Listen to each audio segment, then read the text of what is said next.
अस्सलाम वालेकुम। आज का हमारा जो लेक्चर है वो टॉपिक है आइसोमरिज्म, जो कि बहुत ज़्यादा इम्पोर्टेंट है। इसकी दो टाइप हैं, एक है स्ट्रक्चरल आइसोमरिज्म और दूसरा है हमारे पास ज्योमेट्रिक आइसोमरिज्म। ये हवाला हमारे पास एज अ लॉन्ग क्वेश्चन आ चुका है कब 2024 के अंदर मॉर्निंग के एंडिंग में एज अ लॉन्ग क्वेश्चन आया पार्ट 2 में। अस्सलाम वालेकुम।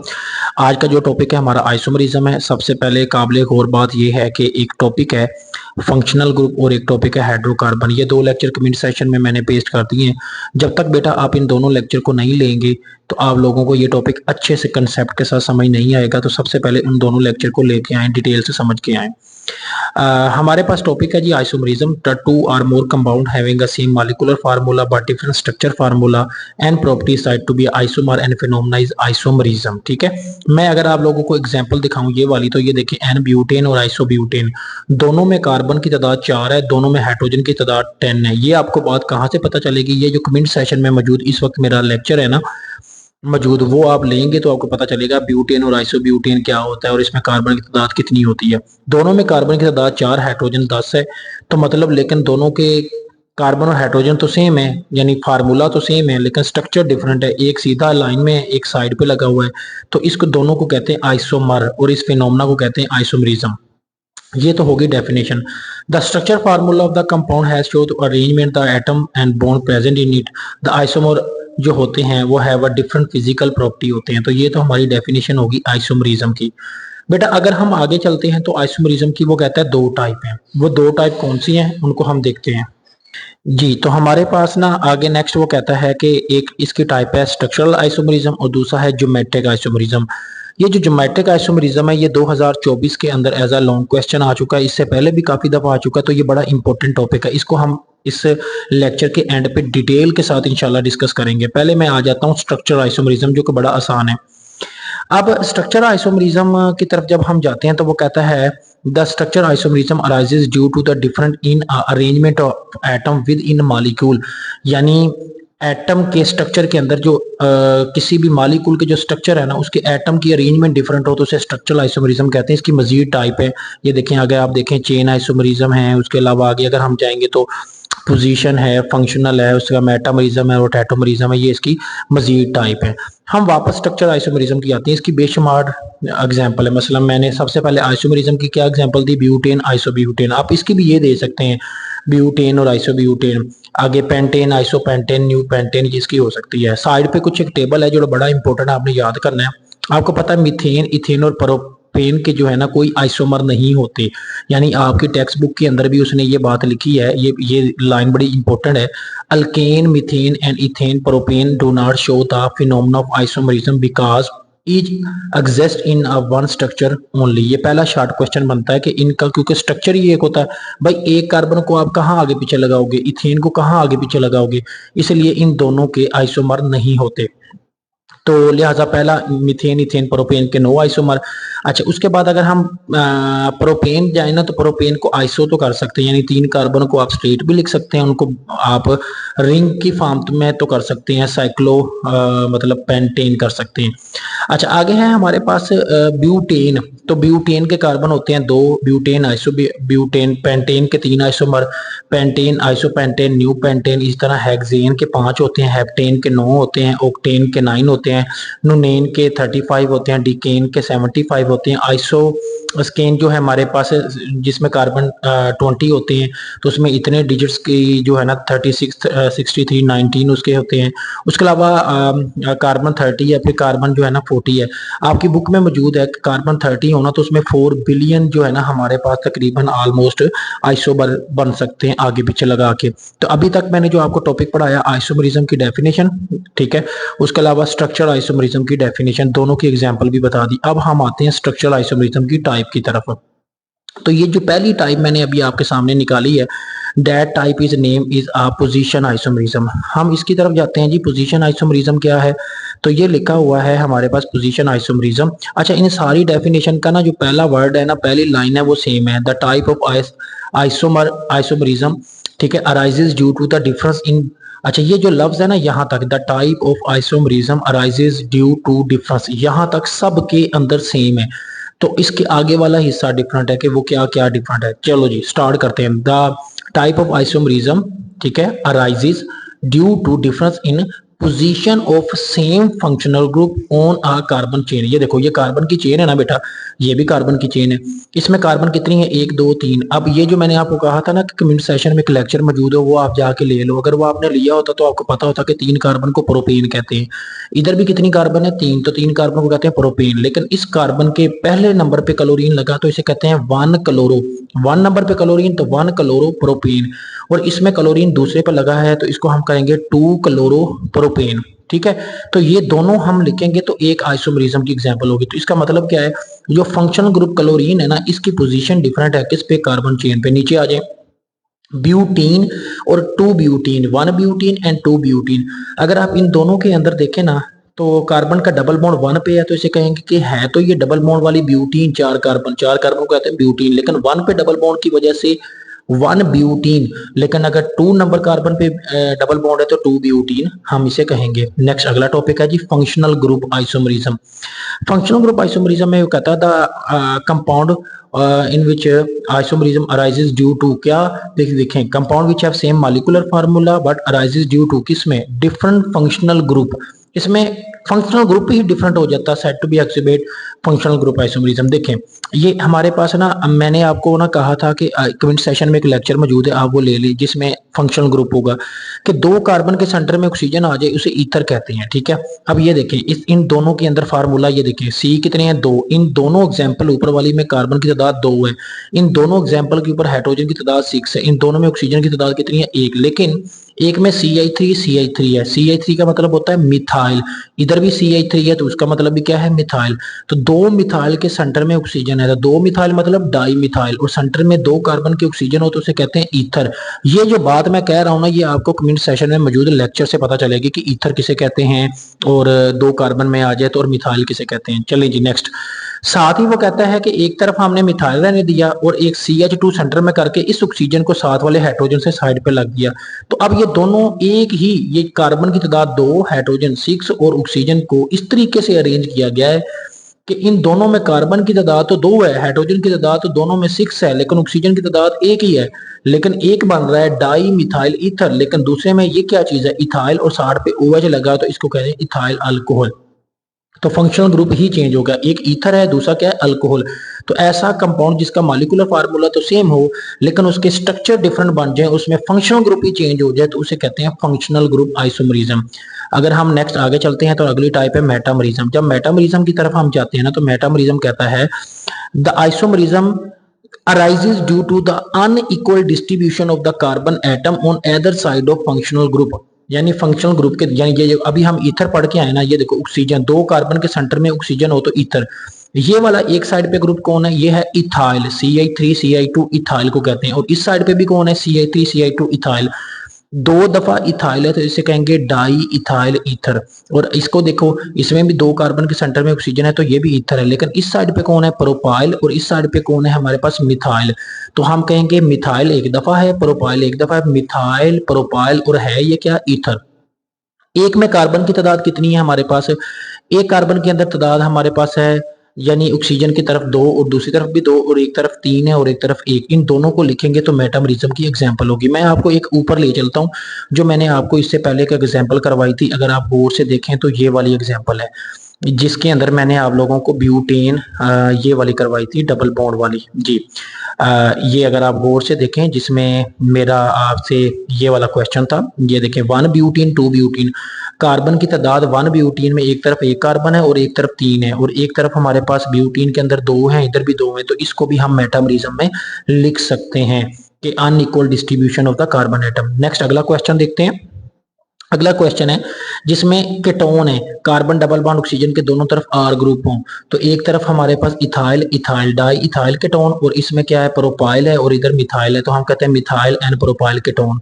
The last definition of the structural isomerism, tautomerism. अब टैटोमरिज्म क्या कहता है, the isomerism arises due to the shifting of the proton from one atom to another, ठीक है, इन अ सेम मॉलिक्यूल। ये देखो ये अमाइनो एसिड का फार्मूला है, इसमें COOH होता है, एक तरफ H होता है हमारे पास, और इसमें हमारे पास हमारे पास ना ये जो अमाइनो एसिड है ना, इसका एक फार्मूला होता है जिसमें बेटा ना COOH एक साइड पे लगा होता है, एक तरफ H, एक तरफ R, एक तरफ NH2 लगा होता है।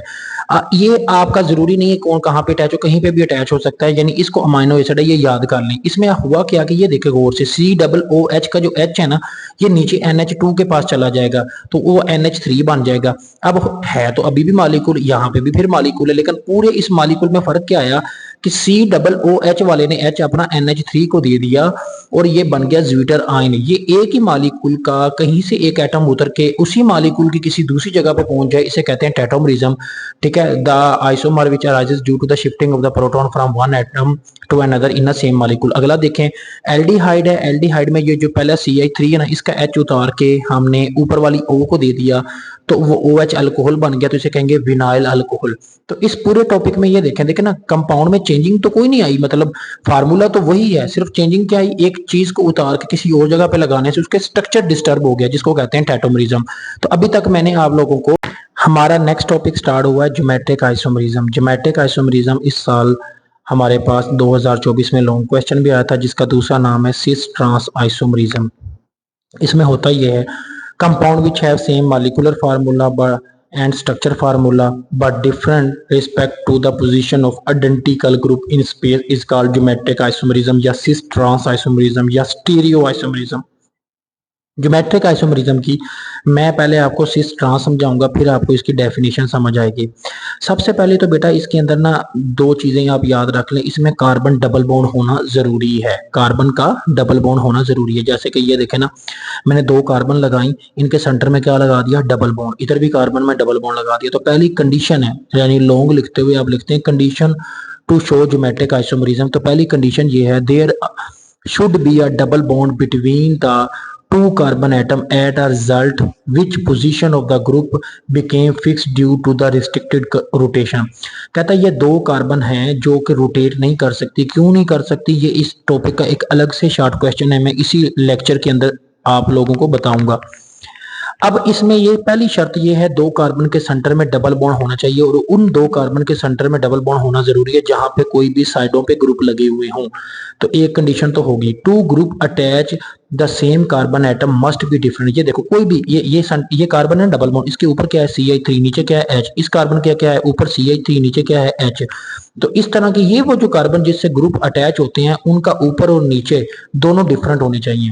यानी एक कार्बन, मैं इस एक कार्बन की बात कर रहा हूं जो ये डबल बॉन्ड के साथ है, तो इसके ऊपर CH3 है, नीचे क्या है H, तो मतलब इस कार्बन के साथ ऊपर नीचे डिफरेंट ग्रुप लगे हुए हैं। इसी कार्बन को अगर मैं उल्टा कर दूं अगली दूसरी साइड पे, तो ऊपर H चला गया, नीचे CH3। सेकंड वाले को मैंने नहीं छेड़ा, वो वैसे का वैसे ही है, CH3 और नीचे H। लेकिन अभी भी जो डबल बॉन्ड वाली कार्बन एटम है उनके ऊपर और नीचे दोनों के जो ग्रुप देखते हैं तो एक कार्बन के साथ डिफरेंट ग्रुप अटैच होते हैं। ये एक सेकंड मोस्ट इंपोर्टेंट कंडीशन है। अच्छा, अब आ जाते हैं, ये दो कंडीशन हमारे पास होगी कि डिफरेंट होने चाहिए। अब हमारे जाता है सिस आइसोमर क्या होता है। सिस क्या होता है, the isomer in which identical group across the double bond on the same side are cis isomer. मिसाल के तौर पे ये देखो, पहले इस एग्जांपल में डबल बॉन्ड कार्बन की एक साइड पे दोनों के दोनों क्या है CH3 और दोनों इस साइड पे क्या है H, तो ये हो गया सिस। अगर इसमें देखें तो ऊपर क्या है CH3 और H, नीचे क्या है CH3 और H, दोनों डिफरेंट है, ऊपर भी डिफरेंट नीचे भी डिफरेंट, तो इसको कहते हैं ट्रांस।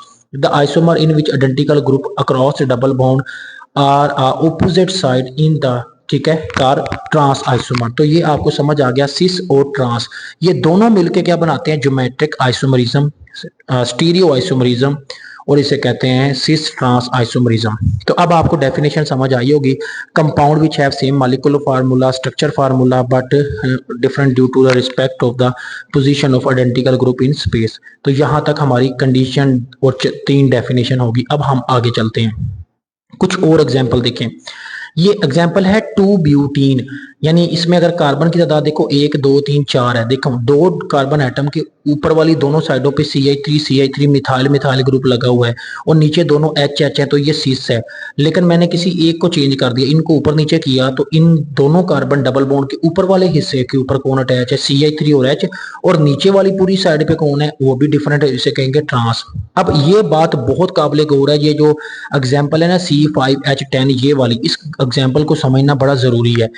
इसमें बेटा वो ये कहता है कि C5H10 में डबल बॉन्ड कार्बन एटम के ऊपर एक मिथाइल और एक इथाइल लगा हुआ है और दोनों नीचे H है। क्या ये सिस या ट्रांस है? बच्चे अक्सर इसे कहेंगे कि सर ये ना ट्रांस है, लेकिन ऐसा नहीं है। यही बात है कि ऊपर वाला जो टॉपिक इस वक्त मौजूद है वो मिथाइल और इथाइल है, लेकिन उन दोनों का ग्रुप तो सेम है। वो कौन है? आर फंक्शनल ग्रुप यानी अल्काइल हैलाइड। मिथाइल और इथाइल दोनों एक ही घर से तल्लक रखते हैं और वो है अल्काइल हैलाइड। और नीचे एच है तो सिस कहेंगे, साथ वाला है तो इसी को चेंज कर देंगे तो वो ट्रांस बन जाएगा। आगे इस एग्जाम्पल से आपको ज्योमेट्रिक आइसोमरिज्म की बहुत ज्यादा क्लेरिफिकेशन हो जाएगी। कैसे? ये जो ना दो डबल बॉन्ड कार्बन, इनके ऊपर एक तरफ क्लोरीन है एक तरफ ब्रोमीन है और नीचे एक तरफ H है एक तरफ CH3 है। अगर मैं इधर भी CH3 लगा दूं मिथाइल तो नो प्रॉब्लम। तो इनमें अगर आप गौर से देखें ये क्या है, ये हमारे पास है सिस। मतलब क्यों? क्योंकि क्लोरीन ब्रोमीन हैलोजन से तल रखते हैं तो लिहाजा ये सिस हैं। और अगर इनमें से चेंज कर दिया तो ये बन जाता है ट्रांस। तो सिस और ट्रांस मैंने आपको डेफिनेशन बता दी है। इसमें वो कहता है कि डबल बॉन्ड है ना, rotation of the two carbon atom joined by double bond, ठीक है, could be happen only if the pi bond break. Double bond कभी रोटेट नहीं करता, वो तभी रोटेट करता है अगर टूट जाए। अब आगे ना हमारे पास कुछ और एग्जांपल भी हैं, जैसे कि ये पेंटेन है। ऊपर अगर देखें तो हमारे पास सेम है, नीचे भी सेम है सिस, और उनको उल्टा करते हैं तो ट्रांस। इधर भी देखें तो ये सिस और फिर आगे साथ वाला ट्रांस। हमारे पास सिस और ट्रांस का डिफरेंस भी आ जाता है कि ये डेफिनेशन जो मैंने पीछे समझाई है वही कि सेम ग्रुप यानी डबल बॉन्ड कार्बन के ऊपर नीचे दोनों तरफ सेम ग्रुप लगे हों सिस, अगर डिफरेंट लगे हों ट्रांस। ये हमारे पास मोर रिएक्टिव होती है, लेस रिएक्टिव होती है, low melting and boiling point होता है इसका ज्यादा होता है, यानी इसका मेल्टिंग पॉइंट तो लो, बॉइलिंग पॉइंट जो होता है हाई। इसका मेल्टिंग पॉइंट हाई ही होता है लेकिन बॉइलिंग पॉइंट लो। नीचे एग्जांपल दी हुई है ब्यूटेन की। अब हम चलते हैं इसके नेक्स्ट अगले क्वेश्चन की तरफ जो कि बड़ा इंपॉर्टेंट है और ये बोर्ड का और आपकी एक्सरसाइज के अंदर लास्ट क्वेश्चन मौजूद है कि why there is no rotation around the double bond and free rotation around the single bond. Single bond कैसे रोटेट कर लेता है, डबल क्यों नहीं करता? इस बात को आप इस पिक्चर से समझेंगे जो मैं आप लोगों को ये पिक्चर दिखाने लगा हूं। ये देखो, ये बेटा नीचे वाली पिक्चर सिंगल बॉन्ड की है जो कि हमारे पास सीधा फिक्स है डायरेक्ट। जिस तरह गाड़ी चलती है, जिस तरह बाइक का जो पहिया चलता है उसके सेंटर में एक्सल होता है तो वो सेंटर से अटैच होता है तो वो घूम सकता है। लेकिन ये ऊपर अगर देखें ना तो अगर पाई बॉन्ड, तो पाई बॉन्ड बनता है अनहाइब्रिडाइज्ड 2pz या 2py तो वो ऊपर पैरेलल ओवरलैपिंग होते हैं। अगर इनको घुमा दिया जाए तो ये टूट जाते हैं, इसलिए ये रोटेट नहीं करते। तो क्वेश्चन भी इसी के मुतल्लिक है। वो कहता है कि देखें आपका क्वेश्चन ये है कि रोटेट क्यों नहीं करता डबल बॉन्ड। तो कहता है at room temperature about 80 kilo joule, ठीक है, thermal energy is available which is sufficient to bring about the free rotation. कहता है 80 किलो जूल थर्मल एनर्जी जरूरत होती है एक सिंगल बॉन्ड को रोटेट करवाने के लिए around a single bond. In case of double bond if the one of the carbon atom, जो एक कार्बन एटम है of double bond is rotate, अगर उसको रोटेट करवा दिया यानी डबल बॉन्ड कार्बन को अगर रोटेट करवाया जाए, कहता है तो फिर कहता है the other of the overlapping p orbital is remove, तो p ऑर्बिटल टूट जाएगा, रिमूव हो जाएगा and pi bond should be break, तो पाई बॉन्ड टूट जाएगा। However for this purpose 263 kilo joule is required which is not available at room temperature. लिहाजा free rotation is not possible around double bond. कहता है double bond को एक तो rotate करेंगे ना तो बेटा ये एक यहाँ से ये जो मैं आपको पिक्चर दिखा रहा हूँ ना ये टूट जाएगी, ये डबल बॉन्ड टूट जाएगा यानी पाई बॉन्ड टूट जाएगा। और दूसरा ये है कि इसके लिए हमारे पास एनर्जी भी मौजूद नहीं है। ये मोस्ट इंपोर्टेंट क्वेश्चन और इस लॉन्ग का हिस्सा है। उसके बाद बेटा अगला ये अगर मैं आपको दिखाऊं तो आगे नेक्स्ट अगला क्वेश्चन ये देखें, ये है ब्यूटेन 1 ब्यूटेन या आइसोब्यूटेन। अगर मैं आप लोगों को ये दिखाऊं ना कि ये जो इस वक्त मैं आपके सामने ये बता रहा हूँ क्वेश्चन, इसमें ना बोर्ड का एक क्वेश्चन आता है, बोर्ड का एक क्वेश्चन। वो बोर्ड का क्वेश्चन पता क्या है? वो बोर्ड का क्वेश्चन अगर आप गौर से देखें ना ये है, कहता है 1 butane does not show the cis trans isomerism but 2 butane does, लेकिन 2 ब्यूटेन शो करता है। इस स्टेटमेंट को जस्टिफाई करें। तो ये ना हम इसको जब स्ट्रक्चर देखते हैं ना इस 1 ब्यूटेन 2 ब्यूटेन का, तो जब वो मैं ब्यूटेन बनाता हूँ तो उसमें ना एक मसला ये आता है कि वो कंडीशन को सेटिस्फाई नहीं करता। यानी आंसर क्या है? कहता है आंसर ये है कि the two group attach of the double bond must be different, उनको डिफरेंट होना चाहिए और वो रिस्ट्रिक्टेड करता है रोटेशन को। वो कैसे करता है? ये जो एग्जांपल है ना मैं इसके आपको सिस एंड ट्रांस बना के दिखाता हूँ। अगर आप गौर से वीडियो को देखें तो ये हमारा इस चैप्टर का ज्योमेट्रिक आइसोमरिज्म का लास्ट टॉपिक है। तो इसको जरा ब्यूटीन C4H8 दो तरह के ग्रुप हैं, 1 2 3 4, इस तरह 1 2 3 4, चार चार कार्बन। यहाँ पे डबल बॉन्ड लगाएं तो यहाँ हाइड्रोजन 2 आ गए, यहाँ पे 1, यहाँ पे आ गया 2 और यहाँ पे आ गया 3। ये है 1 ब्यूटीन, यानी ये है 1 ब्यूटीन डबल बॉन्ड की वजह से। और अगर यहाँ पे डबल बॉन्ड आ जाए, यहाँ पे 3, यहाँ पे 3, यहाँ पे 1 और यहाँ पे 1, तो ये बन गया 2 ब्यूटीन। अब मैं इसका सिस एंड ट्रांस बताता हूँ। ये देखिए double bond carbon, double bond carbon, इस कार्बन से के साथ कितने हाइड्रोजन है? 2, एक ऊपर एक नीचे। डबल बॉन्ड के इस कार्बन के साथ एक क्या है? H, और इस कार्बन के साथ मजीद कौन अटैच है? CH2 और CH3। ये जो चीज हुई है ना, ये चीज बता रही है कि इस डबल बॉन्ड कार्बन एटम के साथ जो ऊपर और नीचे ना दोनों ग्रुप सेम है, ये नहीं होना चाहिए। ये ज्योमेट्रिक आइसोमरिज्म की कंडीशन को सेटिस्फाई नहीं कर रहे, तो लिहाजा इस वजह से 1 ब्यूटीन का ज्योमेट्रिक आइसोमरिज्म नहीं होता। इसका क्यों होता है? ये देखिए डबल बॉन्ड कार्बन, इसके साथ H, यहाँ पे H आ गया, यहाँ पे आ गया H, इसके साथ मजीद CH3, इसके साथ भी मजीद CH3, तो ये CH3। तो ये देखिए इस कार्बन के ऊपर नीचे देखिए डिफरेंट ग्रुप है। तो अब ऊपर वाली साइड पे सेम ग्रुप, नीचे वाली साइड पे भी सेम ग्रुप, इसे कहेंगे सिस। अगर मैं इसका ट्रांस बनाना चाहूँ तो कर, इसको मैं चेंज कर देता हूँ। ऊपर क्या कर दिया? CH3, इसको नीचे कर दिया H, बाकी को मैंने वैसे रहने दिया। मैंने इन दोनों को कुछ नहीं किया, जस्ट इन दोनों को चेंज किया। चेंज करने से तो ऊपर वाली साइड पे और नीचे वाली साइड पे दोनों चेंज हो गए। अब ये है ट्रांस, ये है ट्रांस। तो ये सिस और ट्रांस में एक चीज हमारी इक्वल है, वो ये कि ये वाली इनके साथ ऊपर और नीचे ग्रुप दोनों डिफरेंट